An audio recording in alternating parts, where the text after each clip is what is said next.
เป็นศาสนาสำหรับชาติเราศาสนาในสมัยนี้เป็นของที่แยกจากชาติไม่ได้เป็นความจำเป็นที่เราทั้งหลายผู้เป็นไทยจะต้องมั่นคงอยู่ในศาสนาพระพุทธซึ่งเป็นศาสนาสำหรับชาติเราพระพุทธศาสนาก็ดีหรือศาสนาใดก็ดีที่ตั้งมั่นอยู่ได้ก็ด้วยความมั่นคงของผู้เลื่อมใสตั้งใจที่จะรักษาและข้าพเจ้าพูดทั้งนี้ก็เพื่อชักชวนท่านทั้งหลายอย่างเป็นเพื่อนไทยและเพื่อนพุทธศาสนิกชนด้วยกันทั้งนั้นเพื่อความมั่นคงแห่งพระพุทธศาสนาข้าพเจ้ารู้สึกว่าได้ทำหน้าที่สมควรแก่อุปถัมภ์พระพุทธศาสนาเราจะตั้งใจรักษาศาสนาของเราด้วยชีวิตและถ้าท่านตั้งใจจะช่วยข้าพเจ้าในกิจอันใหญ่นี้แล้วก็จะเป็นที่พอใจข้าพเจ้าเป็นอันมากเพราะฉะนั้นเป็นหน้าที่ของเราทั้งหลายที่จะช่วยกันบำรุงรักษาพระพุทธศาสนาอย่าให้เสื่อมสูญไปการที่จะบำรุงพระพุทธศาสนาเราต้องรู้สึกก่อนว่าหลักของพระพุทธศาสนาคืออะไรเราจะถือว่าเราเป็นไทยด้วยกันหมดเราจะต้องรักษาความเป็นไทยของเราให้ยั่งยืนเราจะต้องรักษาพระพุทธศาสนาให้ถาวรวัฒนาการอย่างที่เป็นมาแล้วหลายชั่วโคตรของเราทั้งหลายพระบรมราโชวาทของพระบาทสมเด็จพระมงกุฎเกล้าเจ้าอยู่หัวรัชกาลที่ 6พระบรมราโชวาทก็ดีพระราชนิพนธ์ก็ดีหรือพระบรมราชโองการของพระมหากษัตริย์ถือเป็นบทบัญญัติแห่งกฎหมายทั้งหมดทั้งสิ้นการบัญญัติให้พระพุทธศาสนาเป็นศาสนาประจำชาติไทยไว้ในรัฐธรรมนูญจึงเป็นสิ่งที่ถูกต้องทั้งกฎหมายและทางโบราณราชประเพณีการบัญญัติให้พระพุทธศาสนาเป็นศาสนาประจำชาติไทยไว้ในรัฐธรรมนูญย่อมเป็นหลักค้ำประกันให้กับประชาชนคนไทยว่าตนได้ปฏิบัติตามกฎหมายอย่างแท้จริงการบัญญัติให้พระพุทธศาสนาเป็นศาสนาประจำชาติไทยไว้ในรัฐธรรมนูญมิได้เป็นการลิดรอนสิทธิเสรีภาพของผู้ใด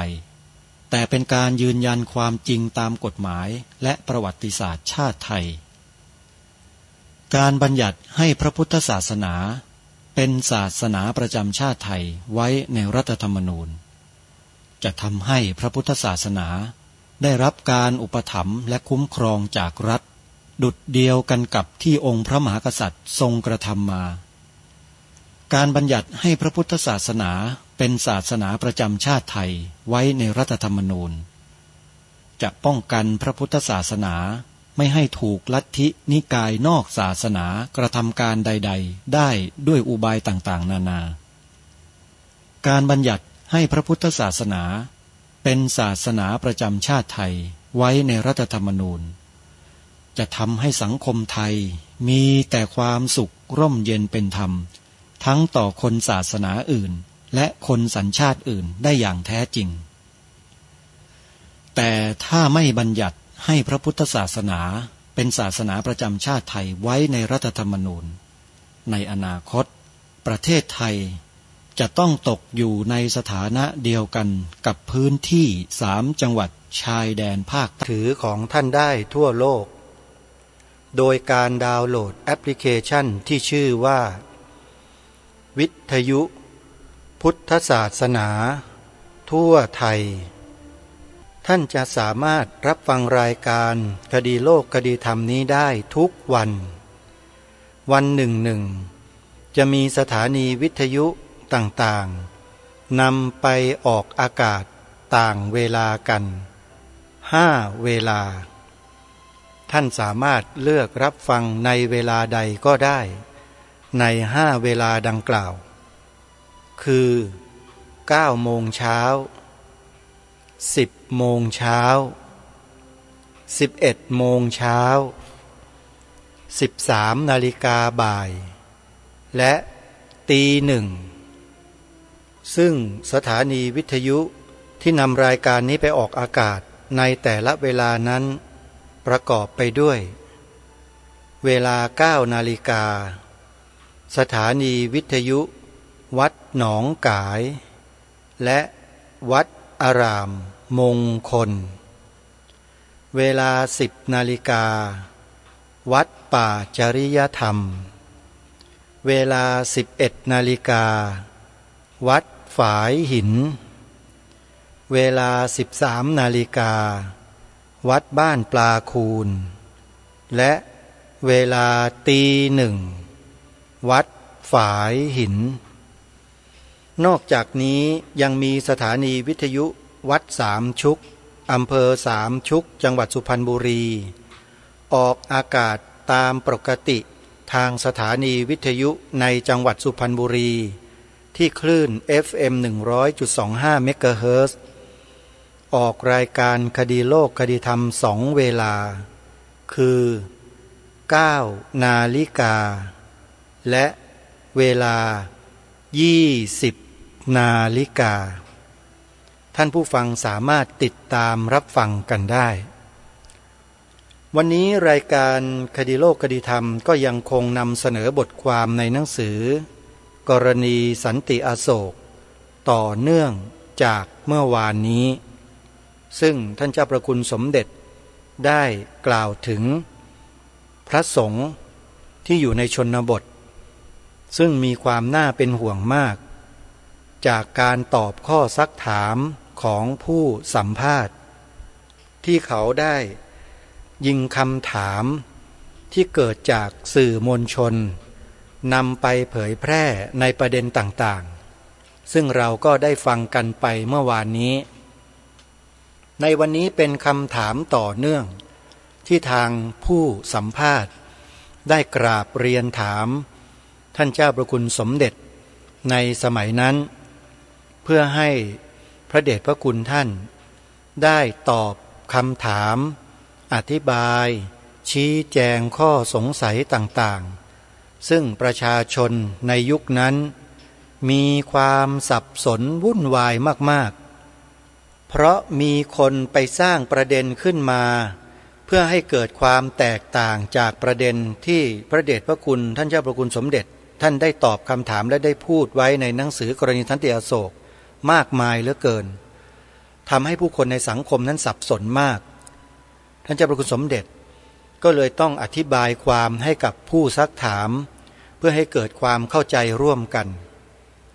เพราะฉะนั้นในช่วงนี้ทางรายการจึงหยิบยกบทความในหนังสือกรณีสันติอโศกขึ้นมาเพื่อให้พวกเราชาวพุทธทั้งหลายนั้นได้ศึกษาเรียนรู้วิธีการคิดวิธีการพูดในการที่จะแสดงเหตุผลต่างๆในประเด็นที่เป็นปัญหาของสังคมว่าควรพูดให้อยู่ในร่องในรอยอย่างไรแล้วเราก็ได้รู้ด้วยว่าคนที่ไม่อยู่ในร่องในรอยนั้นเขาใช้วาจาอย่างไรทำให้คนในสังคมเกิดความสับสนวุ่นวายกันได้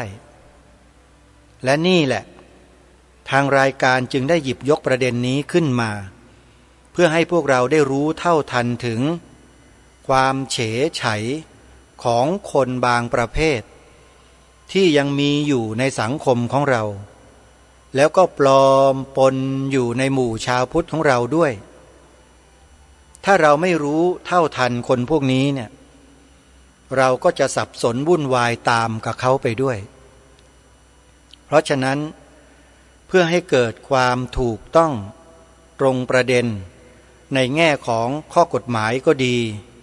ในแง่ของพระธรรมวินัยก็ดีเราจึงจำเป็นต้องศึกษาเรียนรู้ในกรณีดังกล่าวนี้ทางรายการจึงได้หยิบยกมาเผยแพร่มานำเสนอให้ทุกท่านเนี่ยได้ศึกษาเรียนรู้ไปพร้อมๆกันเพื่อให้พวกเรานั้นได้รู้เท่ารู้ทันในหลายๆกรณีที่เกิดขึ้นจะได้ไม่ตกเป็นเหยื่อของคนเหล่านั้นกันอีกเพราะฉะนั้นเดี๋ยวเรามาฟังกันต่อผู้ซักถามที่ได้ตั้งประเด็นคำถามไว้แล้วท่านเจ้าพระคุณสมเด็จก็ตอบโดยลำดับดังนี้ ดิฉันติดตามงานเขียนของท่านเจ้าคุณที่ชี้ประเด็นเรื่องการบวชและการดำรงไว้ซึ่งความมั่นคงของพระพุทธศาสนาว่ามีปัญหาต่างๆมากมายนั้นคิดว่าข้อประเด็นต่างๆเหล่านั้นท่านเจ้าคุณก็ได้กล่าวมานานมากแล้วแต่ช่องทางและการร่วมมือในส่วนของรัฐในการจัดการศึกษาของพระสงฆ์ที่จะให้มีการเพิ่มพูนขึ้นนั้นรู้สึกว่าเป็นไปได้ช้าเหลือเกินท่านเจ้าคุณอยากจะฝากข้อคิดอะไรไว้บ้างเจ้าคะพระเดชพระคุณท่านก็ตอบข้อซักถามดังกล่าวว่าก็เป็นอย่างนั้นจริงๆคือช้ามากเหลือเกินและไม่ค่อยได้ผลอะไรแต่เวลานี้ก็ได้ผลขึ้นบ้างเหมือนกันกล่าวคือทางฝ่ายบ้านเมืองตอนนี้ก็ได้ให้ความสนใจมากขึ้นแม้ว่าจะยังไม่เห็นว่าจะมีผลจริงจังแค่ไหนแต่ในด้านความสนใจเชิงวิชาการทางฝ่ายพระสงฆ์เองพระสงฆ์รุ่นใหม่ๆก็มีความตระหนักเข้าใจปัญหามากขึ้น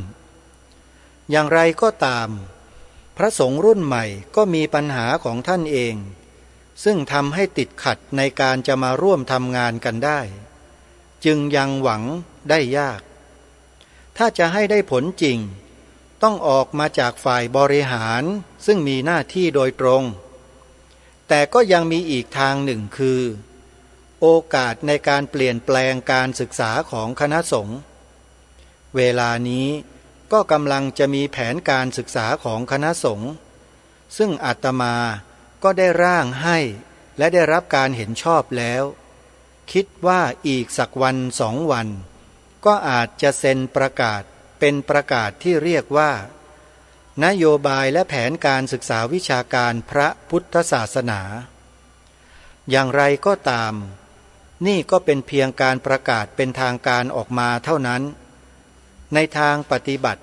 ก็อยู่ที่ผู้บริหารต้องเห็นความสำคัญและเอาจริงเอาจังด้วยจึงจะเกิดผลแต่ถ้าเป็นเพียงการยอมรับตามที่กรรมการแจ้งมาเพราะเป็นอำนาจตามกฎหมายแล้วก็เซ็นผ่านไปเสร็จแล้วก็ไม่มีแรงในการผลักดันให้เกิดผลทางปฏิบัติขึ้นก็จะหวังอะไรไม่ได้มากมายผู้สัมภาษณ์ได้ถามอีกประเด็นหนึ่งว่าอีกประเด็นหนึ่งที่ท่านเจ้าคุณเคยแสดงธรรมเทศนาว่าพระพุทธเจ้าตรัสว่าศาสนาจะดำรงอยู่ได้นั้นพุทธบริษัท4ต้องช่วยกันทนุบำรุงแต่ไปมาพอศาสนาเสื่อมฝ่ายต่างๆก็มักมาโทษพระเป็นจุดแรกดิฉันอยากจะทราบว่าท่าทีที่ถูกต้องต่อการทนุบำรุงพระศาสนาให้เป็นสถาบันที่ก่อความศรัทธาพุทธบริษัทอีก3 ส่วนควรจะร่วมมือกันอย่างไรบ้างเจ้าคะและประเด็นที่ท่านเจ้าคุณกล่าวไว้ในกรณีสันติอโศกว่าอยากให้ประชาชนเข้าใจให้ถูกต้องขอกราบนมัสการให้ท่านเจ้าคุณให้แนวคิดเจ้าค่ะท่านเจ้าคุณก็ตอบว่าอันนี้ก็แน่นอนละที่ว่าพระศาสนาจะอยู่ได้ก็ด้วยพุทธบริษัททั้ง4ต้องมีความรับผิดชอบร่วมกันในบางสมัยพระสงฆ์อ่อนแอฝ่ายคฤหัสถ์ก็เข้ามาช่วยเป็นฐานกำลังให้เหมือนกับว่าเป็นกำแพงล้อมรอบมาช่วยรักษาประคับประคองไว้ตลอดจนมาช่วยกระตุ้นเนื้อในให้ปรับปรุงตัวขึ้นทีนี้ฝ่ายคฤหัสถ์ที่เป็นผู้นำเป็นตัวแทนของอุบาสกอุบาสิกาถ้ามองในระดับที่1ก็คือผู้บริหารประเทศจะต้องเข้าใจหลักการและสภาพทั่วไปของพระพุทธศาสนาและวัฒนธรรมให้ชัดเจนว่าจะแก้ไขอะไรที่จุดไหนแต่ถ้าฝ่ายคณะสงฆ์ก็อ่อนแอฝ่ายตัวแทนของอุบาสกอุบาสิกาคือผู้บริหารประเทศก็อ่อนแอก็เหลือแต่พระสงฆ์ทั่วไปและอุบาสกอุบาสิกาอื่น ที่มีกำลังคนละเล็กคนละน้อยกระจัดกระจายอยู่ก็ต้องมาร่วมกันคิดแก้ไขซึ่งตอนนี้เราก็จะเห็นว่าพระศาสนาฝ่ายพระสงฆ์ค่อนข้างอ่อนแอไม่สามารถตอบสนองความต้องการของสังคมเราจะเห็นว่าปัจจุบันนี้มีองค์กรหรือกลุ่มบุคคลหรือแม้แต่เอกชนฝ่ายคฤหัสถ์ได้มาช่วยทำหน้าที่ในการเผยแผ่อะไรต่างๆที่ได้รับความนิยมเชื่อถือก็มีมิใช่น้อยเหมือนกันอันนี้ก็เป็นตัวอย่างหนึ่งที่แสดงให้เห็นถึงการทำหน้าที่ของฝ่ายอุบาสกอุบาสิกาแต่ก็เป็นการช่วยไว้เพียงบางส่วนคือเป็นกิจกรรมของบุคคลหรือเอกชนที่เข้ามาช่วยพยุงไว้เป็นจุดๆหย่อมๆในงานเผยแผ่พระศาสนาที่เป็นเรื่องของตัวธรรมะโดยตรงซึ่งไม่มีหลักประกันการทำงานในระยะยาวแต่การดำรงสถาบันหรือองค์กรในระยะยาวจะทำอย่างไรเป็นเรื่องที่เรายังไม่ค่อยมองกันอุบาสกอุบาสิกาจึงควรหันมาสนใจในเรื่องนี้อย่างน้อยต้องสร้างความเข้าใจขึ้นมาก่อนเพราะขณะนี้เราประสบปัญหาแม้แต่ในขั้นความเข้าใจนั่นคือความรู้ความเข้าใจว่าปัญหาของคณะสงฆ์อยู่ที่ไหนและตัวปัจจัยสำคัญที่จะให้ศาสนาดำรงอยู่ได้คืออะไรถ้าเราจับประเด็นถูกต้องและร่วมมือกันแก้ไขเช่นว่าการศึกษาในคณะสงฆ์เราจะช่วยสนับสนุนได้อย่างไรอาจจะต้องมีพระที่ไม่ได้ทำหน้าที่เป็นผู้บริหารทางศาสนาหันมาทำงานในด้านนี้และประชาชนก็เข้ามาช่วยปัจจุบันนี้ยังมีความคลาดเคลื่อนอย่างหนึ่งเกี่ยวกับทัศนคติในการทำบุญของประชาชนเรามุ่งแต่การทำบุญถวายภัตตาหารให้พระสงฆ์มีฉันเรามองข้ามไปว่าพระที่ฉันแล้วควรจะทำอะไรและเราควรจะช่วยสนับสนุนได้อย่างไรเราลืมการสนับสนุนให้ความช่วยเหลือทางด้านการศึกษาแก่พระถ้าเรามองย้อนกลับไปแม้เพียงในสมัยรัตนโกสินทร์ก็เห็นชัดเลยว่า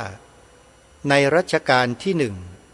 มีการทำบุญด้วยการให้การศึกษาแก่พระสงฆ์มากโดยที่ในหลวงทรงทำเป็นตัวอย่างคือในพระราชวังมีการจัดชั้นเรียนให้พระมาเรียนในวังแล้วจัดราชบัณฑิตมาถวายความรู้และปรากฏว่าตามวังของเจ้านายทั้งหลายก็เอาอย่างมีการจัดว่าจ้างครูอาจารย์มาสอน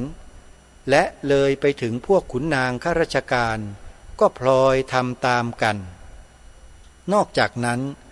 ก็เป็นประเพณีว่าเมื่อมีการจัดสอบของพระ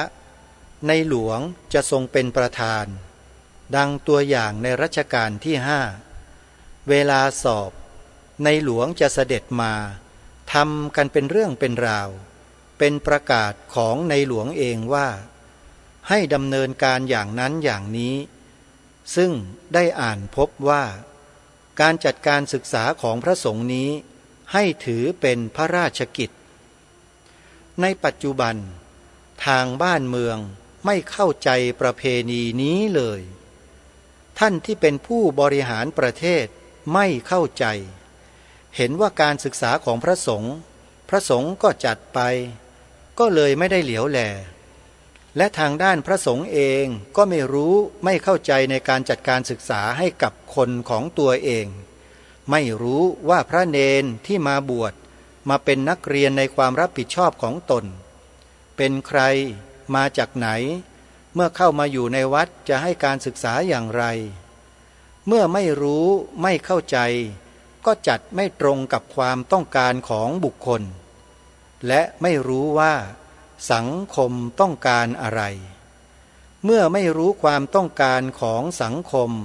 ก็ไม่รู้ความต้องการของพระศาสนาก็เลยสนองความต้องการของสังคมไม่ได้ที่ร้ายกว่านั้นก็คือ ผู้บริหารการพระศาสนามองไม่เห็นความสำคัญของการศึกษาบางท่านดูเหมือนจะถึงกับรังเกียจการศึกษาด้วยซ้ำเพราะอย่างนี้จึงเป็นปัญหาไปหมดยุคนี้ก็เลยติดตันอยู่แค่ชั้นต้นที่สุดว่าทำอย่างไรจะสร้างความเข้าใจขึ้นมาได้ก่อนแล้วมาช่วยกัน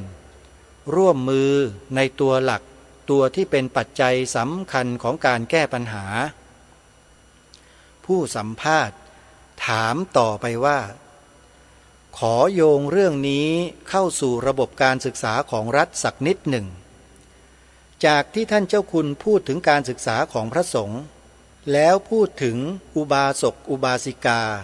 ซึ่งก็รวมถึงผู้ที่เป็นครูบาอาจารย์และนักวิชาการด้วยตอนนี้รู้สึกว่านักการศึกษาที่อยู่ในวงการศึกษาส่วนใหญ่ได้ร่ำเรียนจากประเทศตะวันตกการที่จะมีความรู้ความสนใจทางพระพุทธศาสนาก็มีน้อยแต่จะมีความสนใจในวิชาทางด้านวิทยาศาสตร์และเทคโนโลยีซึ่งเป็นวิทยาการจากต่างประเทศอย่างยิ่งในระบบการศึกษานี้อยากให้ท่านเจ้าคุณฝากข้อคิดไว้สักนิดเจ้าค่ะในแง่ที่ว่าจะนำหลักพุทธธรรมมาปรับอย่างไรเพื่อให้คนมีความรู้ถึงแก่นพระพุทธศาสนาที่แท้จริงเกิดปัญญาสามารถนำไปเผยแพร่และดำรงชีวิตให้เกิดความสงบและสันติสุขพระเดชพระคุณตอบว่าคำถามนี้เป็นเรื่องที่กว้างมากในที่นี้จะยังไม่ตอบโดยตรงแต่จะพูดถึงเพียงเหตุผลหรือความจำเป็นที่นักวิชาการไทยจะต้องศึกษาพระพุทธศาสนาซึ่งก็มีข้อคิดอยู่บางอย่างในแง่ของพื้นฐานทางด้านวัฒนธรรมและจิตใจของประชาชนซึ่งเป็นเนื้อตัวของเราเองที่มีอยู่ในการที่จะพัฒนาอะไรขึ้นไปก็ย่อมมีเนื้อตัวของตนเองซึ่งเป็นทุนเดิมเป็นรากฐานอยู่ก่อนและเนื้อตัวของเรานี้ก็ย่อมมีบทบาทเป็นปัจจัยส่งผลต่อการพัฒนาด้วยไม่ว่าจะโดยรู้ตัวหรือไม่รู้ตัวก็ตามการรู้จักตัวเองจึงมีความสำคัญทีนี้มามองดูที่วัฒนธรรมไทยของเราก็จะเห็นว่ามีรากฐานมาจากพระพุทธศาสนามากถ้าเราจะเข้าใจตัวเองเราจำเป็นต้องเรียนรู้พุทธศาสนาด้วยนอกจากเพื่อเข้าใจตนเองและเพื่อรู้ว่าจะเอาเนื้อตัวที่มีอยู่เป็นทุนเดิมนั้นมาใช้อย่างไรแล้วก็เพื่อว่าเวลาไปรับของเขามาจะได้เอามาปรับให้เป็นของเราอย่างเข้ากันกลมกลืนสนิทได้ดังนั้นกรณีนี้จึงเป็นเรื่องของความจำเป็นทีเดียวไม่ใช่เป็นเพียงคำถามหรือทางเลือกว่าเราจะเรียนรู้เข้าใจพุทธศาสนาและเราจะใช้ดีหรือไม่ใช้ดีแต่ปัญหาอยู่ที่ว่าเมื่อเราจะนำมาใช้ให้ได้ผลดีเราจะต้องเข้าใจและใช้ให้ถูกจึงเป็นความจำเป็นที่ว่าเราต้องทำความเข้าใจ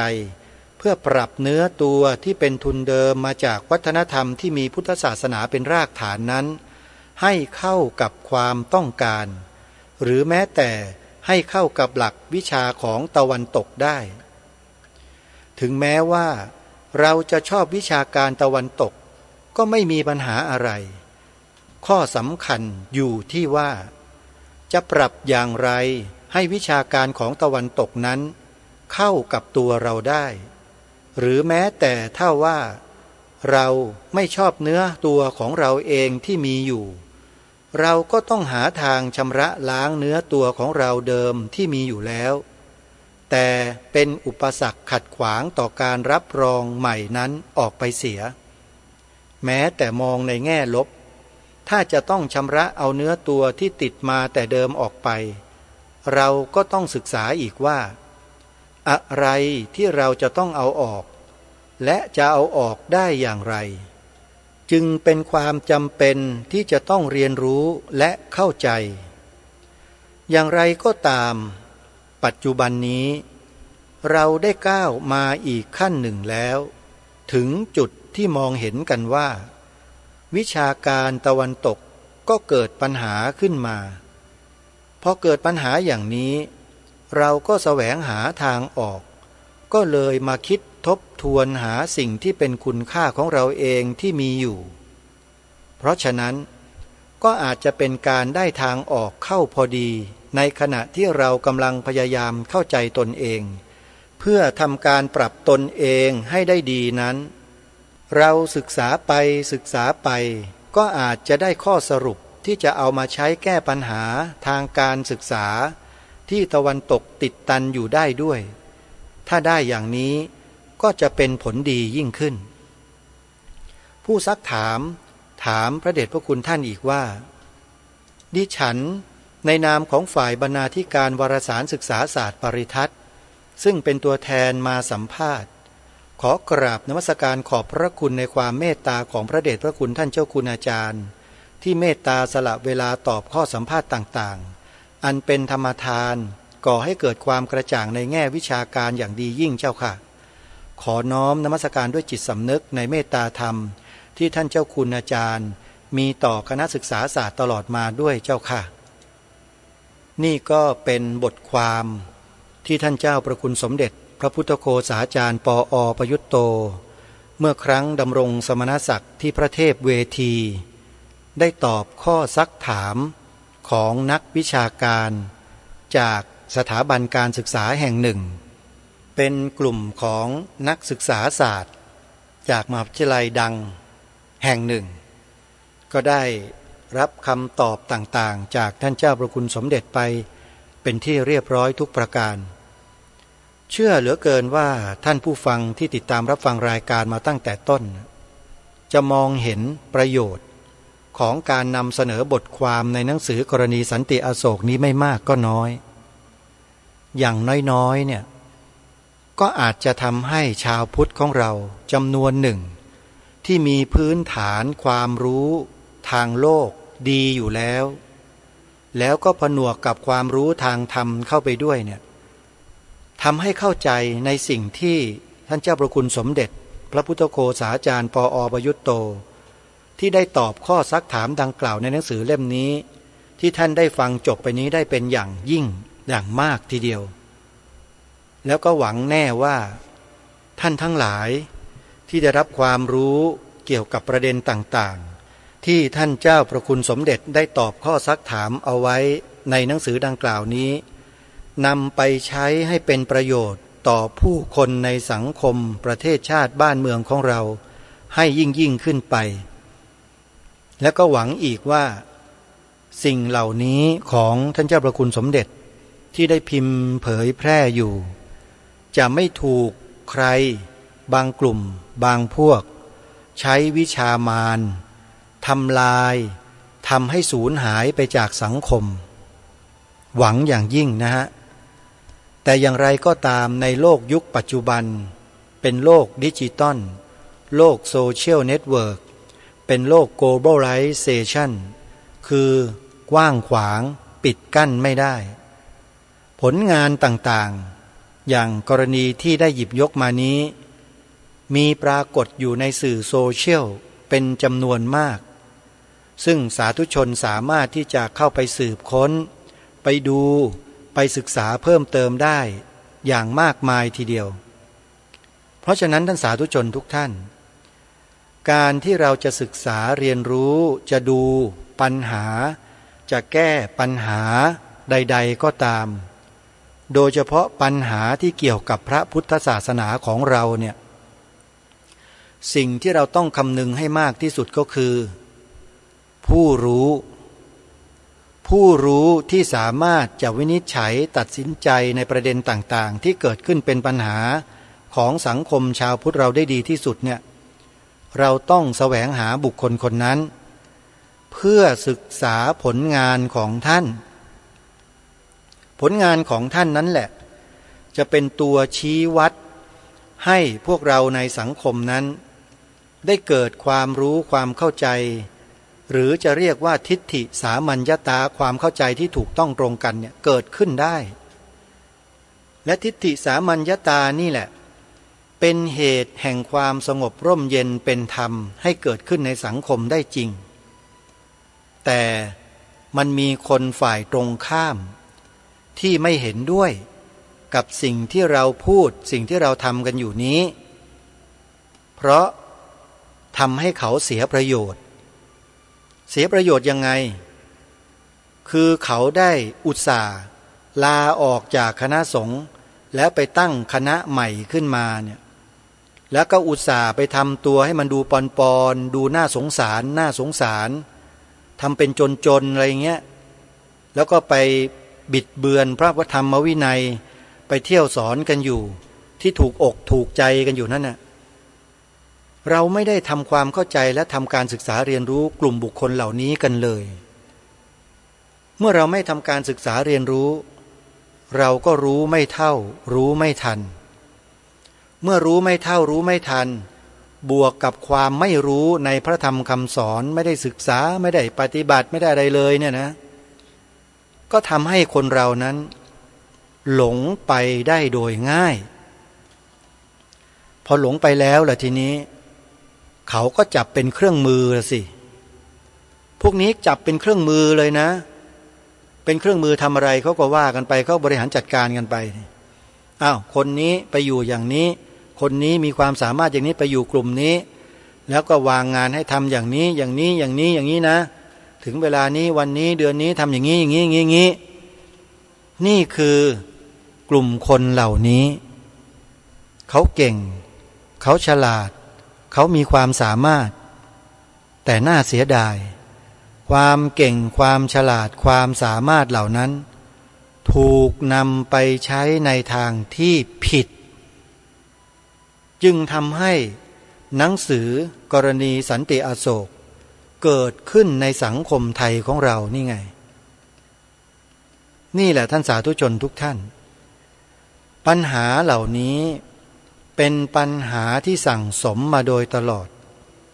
ถ้าหากไม่ใช้อำนาจเบ็ดเสร็จเด็ดขาดลงไปเนี่ยปัญหาไม่หมดนะหมดไม่ได้เลยเผลอการทำเฉยๆวางเฉยๆนิ่งๆเนี่ยจะกลายเป็นตัวเพิ่มปัญหาให้มากยิ่งขึ้นด้วยซ้ำไปเพราะฉะนั้นสาธุชนท่านใดที่สนใจเนื้อหาดังกล่าวจะกลับไปอ่านไปศึกษาด้วยตนเองในเว็บไซต์ท่านสามารถไปสืบค้นหาใน Google ได้เลยพิมพ์คำว่าแรงจูงใจในการเขียนกรณีสันติอโศกแรงจูงใจในการเขียนกรณีสันติอโศกแล้วท่านจะทราบรายละเอียดข้อคิดเหตุผลข้อเท็จจริงของกลุ่มคนทั้งหลาย